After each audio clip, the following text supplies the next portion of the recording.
Hello scholars, welcome. Mr. Hinkle here. In today's lecture, we are discussing the salt in the ocean. This has everything to do with the chemistry of the ocean, or a branch of oceanography known as chemical oceanography. In particular, we will be looking at salinity. We will define what salinity is, discuss its proportions and presence in the marine environment, and then we will look at how salinity changes by two key factors, one being the latitude on Earth, and two being the depth to the bottom of the ocean. How's that sound? Good? Let's do it. So, one thing that you may notice if you have ever been to the ocean, you've been swimming and body surfing and crashing waves are falling upon you, and maybe you catch a big old gulp of ocean water. That big gulp of ocean water is salty. Salt is one of our tastes on our tongue, and we are tuned into it. And so when you get that big gulp of salt water, it tastes salty. Well, that is because there is salt in the ocean. And the salt in the ocean is dissolved. In fact, there are dissolved solids in water that, when the water evaporates, what it leaves behind is salt. This is how we get sea salts. Salinity is expressed as a value in the oceans. Grams of salt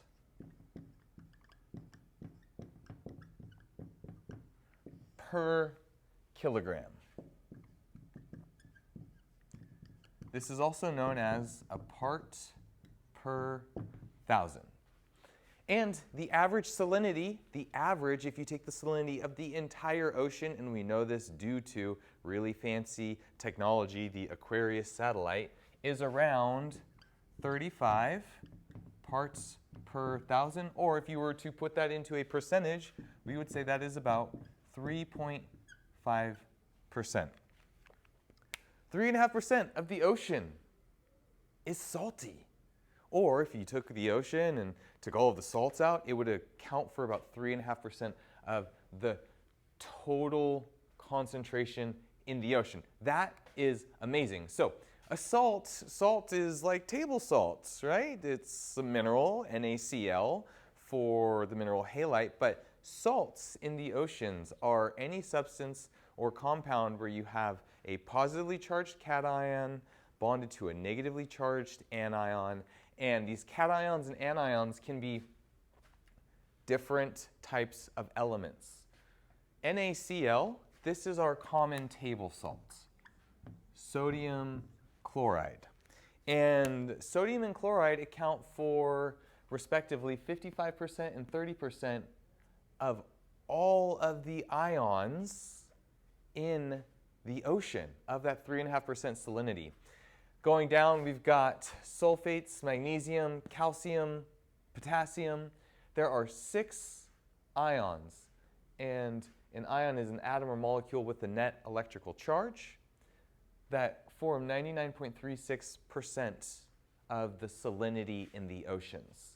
Now, this is pretty cool because you have 1,000 parts divided into 96.5 and 3.5, or 35 parts per thousand, 965 parts per thousand, that make up the total volume of water in the ocean. And then of that 3.5%, you take it out here and you say, oh, well, it's really sodium, chloride, sulfates, magnesium, calcium, potassium, and then a very small amount of minor constituents. And salinity in the ocean varies. So that means in some places, you might have a salinity of 4%. In other places, you might have a salinity of 3.2%. But no matter what the salinity is, right, you've got this slice, and I'm going to, just so you can see, we're going to say that would be 25%, and that would be 50%. Right? Just to show that you have two different slices or percentages, 25% or 50%. If you take this to be the salinity, the 6 ions, the sodium, chloride, sulfates, magnesium, calcium, potassium, are going to be in the same proportions as is the 50% slice.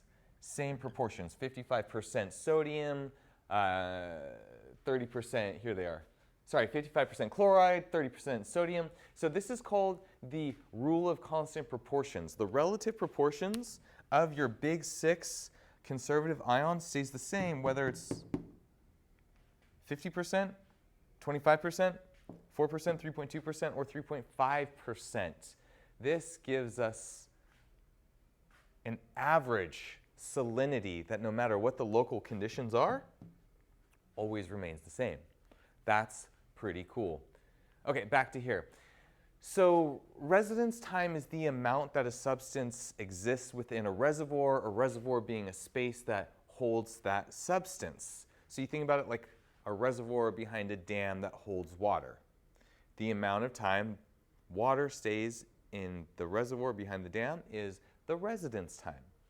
And so the substances that we're talking about here are the conservative ions, sodium, chloride, calcium, and there's a correlation between long residence time and high abundance in the ocean. So chloride has a residence time of 100,000 years. Chloride is also the most abundant ion in the ocean at 55%. Sodium, 68,000 years, and it is the next most abundant, so on and so forth. With an average salinity of the ocean at 3.5%, the rule of constant proportions saying the relative proportions doesn't change, and relatively long residence times, what we end up with is a steady state condition in the ocean. The average amounts of various elements remains constant, and the constant nature, the steady state condition of ocean chemistry is wildly important to allow life to exist. Because if conditions were always changing all the time, then life wouldn't be able to evolve and adapt to the conditions, and the changing conditions would have just killed everything in the ocean. But the ocean is stable. It's our current theories that life began in the oceans before moving its way onto land, and the steady state condition helped create those conditions for the beginning of life to occur. So it's all connected. How do we know this? I love that question. How do we know this? Well, you can measure salinity with a handheld refractometer where you take a scoop and then it actually measures the amount of dissolved solids inside that water sample. We can go into the ocean and put in conductivity probes that measure the electrical conductivity, and these things kind of float on the surface and they dive down, then they come back up and they transmit their data, and they dive down and they come back up, and we get a lot of information.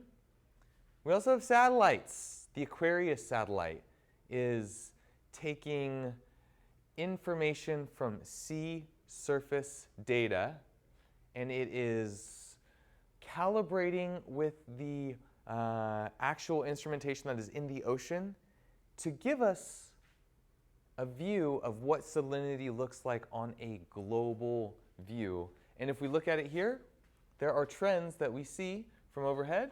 First thing we see is salinity is similar at various latitudes. That's pretty cool. We're going to talk about that here coming up. But first, so why are the oceans salty? How did the oceans get salty? 4.54 billion years ago. The Earth is a big, hot, homogeneous ball of material. That started to cool, and as it cooled, there was a differentiation into layers by density. So the iron and the nickel sank to the middle. The peridotite, which forms the mantle, formed the center, or the next layer out of the core. And then the crust had the lighter elements. Well, even the crust took time to form and cool. And that happened through volcanoes starting to erupt through the process of outgassing, creating Earth's early atmosphere, hundreds of millions of years of rain that created Earth's first oceans. This was a tumultuous time in Earth history. But during this period of the first continents forming and the first volcanoes creating that very first atmosphere and the oceans first forming, dissolved solids from this newly forming crust started to enter into those newly forming oceans. And pretty quickly, they developed into that steady state and then actually have remained in that steady state through these various methods. So ions enter the ocean from rivers. Rivers dissolve solids and carry it to the oceans. Volcanic activity, the mid-ocean ridge, center of the ocean, covered with a chain of volcanoes, 65,000 kilometers long. Hydrothermal vents, they appear, they disappear. They're full of minerals, and when they stop pumping, all of that dissolves back into the ocean. Decay of substances, biology, groundwater can make its way through underground paths. Ions are pulled out of the ocean through biology. This is various species using dissolved solids, salts, ions in the water to create their shells. Sediments and sea spray that put it into the atmosphere, and then hydrothermal activity also deposits. When hydrothermal vents are active, they're creating these chimneys that's pulling ions out, and when they're no longer active, they decay, and those dissolved solids go back into the ocean. So we talk about two main variations. We have brackish and hypersaline. Brackish is going to be when there is a decrease in salinity, and this happens from melting glaciers. You see brackish conditions at the mouths of rivers in different deltas. Hypersaline is when you have a lot of salts. This can happen through sea ice formation or evaporation. And the famous photos that we have here, it happens in the Dead Sea in Jordan, where you have a person floating and reading the newspaper. I've also seen images of the Salton Sea down in Southern California. One of these days, that's going to be me. I'll be teaching up here. I'm going to say, hey, look, here's me reading a newspaper. Or who knows, maybe my iPad or whatever it may be. Dangerous, I know. But for now, I can just hope and dream about fun adventures in the future of floating in hypersaline water. Let's look at this. So you go to the pole. Is it cold or is it hot? North Pole, cold or hot? Cold. Ooh. You go to the equator, or let's go to the desert next. You go to the Sahara Desert. Cold or hot? Hot. You go to the equator, it's humid and it rains a lot. That's why the equatorial region is so full of biodiversity. Now, these are differences in latitude because of temperature. These differences create other differences also. So, red line here. Okay, so here is the Earth, red line. South Pole, North Pole, equator. It gets hotter, hotter, hotter, hotter, hotter to the equator, and then going to the North Pole, it gets cooler. What we see at high latitudes is there is a low salinity. You have a lot of sea ice melting, you have a lot of precipitation, and a lot of runoff occurring. So salinity is low at high latitudes. Let's skip to the equator, and we see low salinity here also because of high precipitation. Basically, all the rain at the equator is diluting the ocean's salinity. But at the tropics, which is the same place as where the deserts are located latitudinally because of the three primary convection cells of the atmosphere, the Hadley cells, the Ferrel cells, and the polar cells, and the interactions of these three cells create dry locations. That dryness actually increases salinity. What we see in the salinity curve is there are two spikes of high salinity, one at the Tropic of Capricorn and the other at the Tropic of Cancer. This is really cool. And when we look at it, On maps, it really jumps out. So here on the right, annual mean global differences in evaporation and precipitation. So greens are precipitation, browns are evaporation. Precipitation, evaporation. This is the equator, precipitation. The Tropic of Cancer, evaporation. Low latitude, precipitation. And so when we look at the global sea surface salinity, we get low, high, low, high, low. Low, high, low, high, low. So this is a really cool graph explaining how salinity varies. And this is something I want to write on the board, right? Salinity varies by 1, latitude. There is a double peak. Really cool. Next thing we're talking about, since I'm right here, is how salinity varies by depth. Okay, so let's get into that one here. Boom, boom. Red is low latitude. Blue is high latitude. We said high latitudes have low salinity. High latitudes have low salinity. Mid latitudes have a higher salinity. So it's a little bit higher at low latitudes, a little bit lower at high latitudes. And what we see in both cases, depth is on the y-axis, 0 to 2,500 meters. At the very top, the upper 200 meters of the water column is an area called the mixed layer. This is where you have relatively uniform salinity and a lot of things. There's biology happening. The sun can penetrate through this layer. But then, very quickly below the mixed layer, you have a rapid change in salinity with depth. And this is called the halocline. Earlier in the lecture, I talked about the mineral halite being salt. So the vertical variation of salinity is called the halocline. So rapid decrease down to about 35 parts per thousand. High latitudes and low latitudes converge, and then the depth of ocean salinity is relatively constant after that. So you have a surface variability that varies by latitude, but when you go to depth, the average ocean salinity goes back to about 3.5%. That's pretty cool.